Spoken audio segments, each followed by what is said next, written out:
Fala família, bem-vindos ao canal Vitrine Política. Eles não têm medo da mentira, eles têm medo de você descobrir a verdade. Aqui não existe narrativa pronta, não existe neutralidade conveniente, existe análise, confronto e exposição dos fatos que muitos preferem manter longe dos holofotes. Enquanto a velha mídia escolhe o que você pode ou não saber, nós escolhemos questionar, escolhemos investigar, escolhemos falar. Se você está cansado de manipulação, de blindagens seletivas e do jogo de poder acontecendo nos bastidores, você está no lugar certo. Aqui a verdade incomoda, aqui o sistema é confrontado, aqui o povo tem voz. Então se inscreve, ativa o sino e compartilha, porque quando a informação circula, o controle enfraquece. Isso é vitrine política e aqui a verdade não se negocia. E essa notícia vem diretamente de Brasília com o programa Auriverde. Quem são as autoridades que estavam nas festinhas de Vorcaro?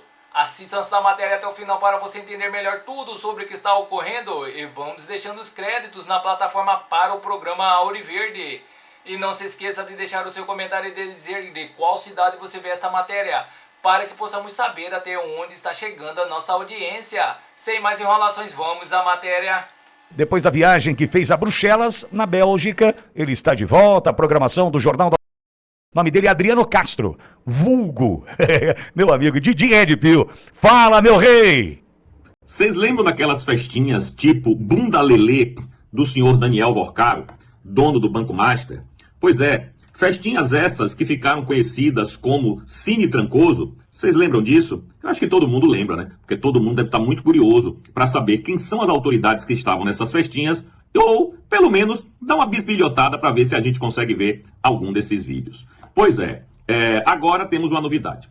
Vocês sabem também que esse assunto já tinha chegado no TCU, e o TCU havia dito que aquilo ali não era assunto para aquele tribunal, já que aquele tribunal lida com prestação de contas, lida com esse tipo de negócio, e não para saber quem é que estava em festinha ou não. Só que agora temos uma reviravolta dentro do próprio Tribunal de Contas da União, né? Por exemplo, o ministro Jorge Oliveira resolveu pedir mais informações ao Supremo Tribunal Federal sobre eventuais elementos de prova que possam ensejar a atuação do TCU.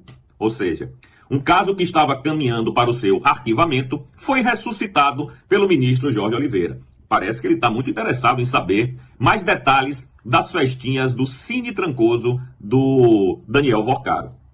E qual interesse ele teria nisso? Bom, ele está pedindo informações à Suprema Corte para saber se de fato arquiva ou não arquiva. A depender do que vier de lá, ele pode arquivar ou não. Agora, o curioso é o seguinte: se é um tribunal que cuida de contas, né? Se é um tribunal que cuida de prestação de contas de poderosos ou fiscalizar como anda sendo gasto o dinheiro do contribuinte, por que esse tribunal estaria curioso para saber o que rola nas festinhas do Vorcaro? Será que esse ministro tem algum tipo de informação que possivelmente ou não seus colegas poderiam estar envolvidos nisso? Ou mesmo uma grande autoridade do Tribunal de Contas da União estar envolvida nisso? Porque é estranho, né? Uma coisa que já tinha sido praticamente dada como favas contadas, agora é ressuscitada através das mãos desse ministro, para quê? Essa é a pergunta, né? Em vez dele arquivar, ele resolveu suspender a ação até que ensejam elementos conclusivos. Na verdade, ele está pedindo mais informações, como eu disse, para ver se arquiva ou não arquiva. Mas é curioso que todo mundo tem um pouco de curiosidade sobre o que é que teve naqueles vídeos do Vorcaro. Sim, porque segundo dizem aí, o Vorcaro andou gravando algumas dessas festinhas justamente para, num futuro, ter isso na mão para, quem sabe, chantagear autoridades do Executivo, Legislativo e Judiciário. Inclusive, dizem por aí que o próprio Metrópolis tem um desses vídeos e está lá guardado a 7 chaves para saber se um dia eles vão publicar ou não. É o que dizem por aí, né? Dizem também que algumas corretoras de valores, né, lá da Faria Lima também assistiram esses videozinhos privados e que parece que tem autoridades muito importantes envolvidas nisso. Dizem, inclusive, que tem um alto ministro, uma alta autoridade do Judiciário envolvida nisso aí, e parece que não era com mulher. Bom, isso tudo é fofoca, isso tudo é boato, até que a gente prove que isso de fato aconteceu, que essas autoridades de fato estão envolvidas nisso aí. Mas que é curioso, o Tribunal de Contas da União, numa altura dessa do campeonato, nesse inquérito, nessa investigação, indo para o arquivamento, o ministro Jorge Oliveira resolveu, digamos assim, desarquivar e pedir mais informações para a Suprema Corte. Eu não sei se foi com a anuência dos seus colegas ou se ele resolveu tomar essa atitude de motu próprio, da própria vontade dele. Isso aí, só o futuro vai saber. De qualquer jeito, não foi arquivado e esse assunto do Cine Trancoso ainda está assombrando muitas autoridades por aí. E dessa vez agora, as autoridades do Tribunal de Contas da União. E vamos para mais notícias no site Conexão Política.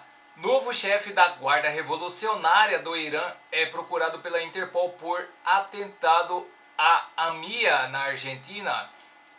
Hamed Vahid assume comando da Guarda Revolucionária após morte de Pakpur em ofensiva Israel-Estados Unidos.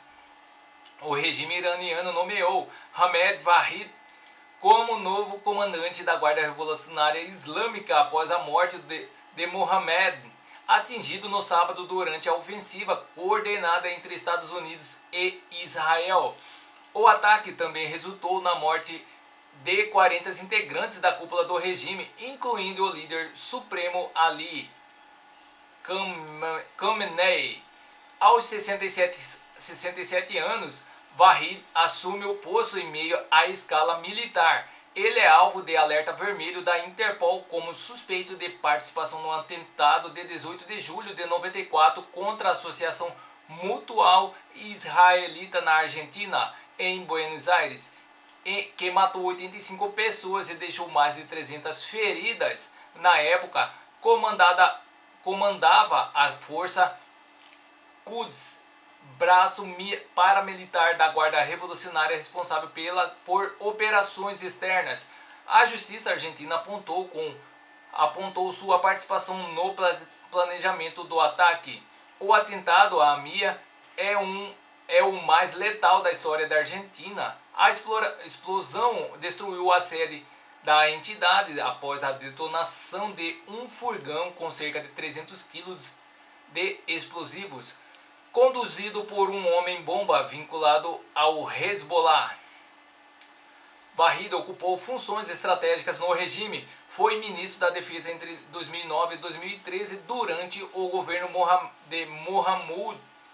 O ministro do Interior de 2021 a 2024, ele também está sob sanções do Departamento do Tesouro dos Estados Unidos e da União Europeia. Em dezembro do ano passado, foi nomeado por Khamenei como vice-comandante da Guarda Revolucionária. Nesta função, supervisionou operações de repressão a protestos internos que se espalharam por grandes cidades e contaram com a adesão de comerciantes.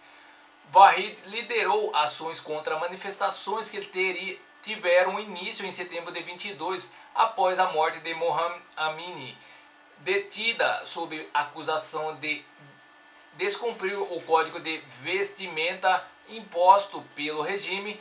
As forças de segurança atuaram nas ruas com o emprego de munição real, detenções em massa e julgamentos acelerados. Organizações independentes registraram milhares de mortos durante os protestos. A Guarda Revolucionária constituiu o principal aparato de proteção do regime clerical xiita e exerce influência direta sobre forças terrestres, unidades especiais e estruturas de inteligência. Pakpur ocupava o comando desde junho de 25, quando substituiu Hossein Salami, morto em ataque israelense. Então é isso, pessoal. Essas são as notícias que estão circulando nas mídias da internet. E não se esqueça de se inscrever, deixar o seu like, clicar no sino para mais informações sobre política. Agradeço a todos pela audiência.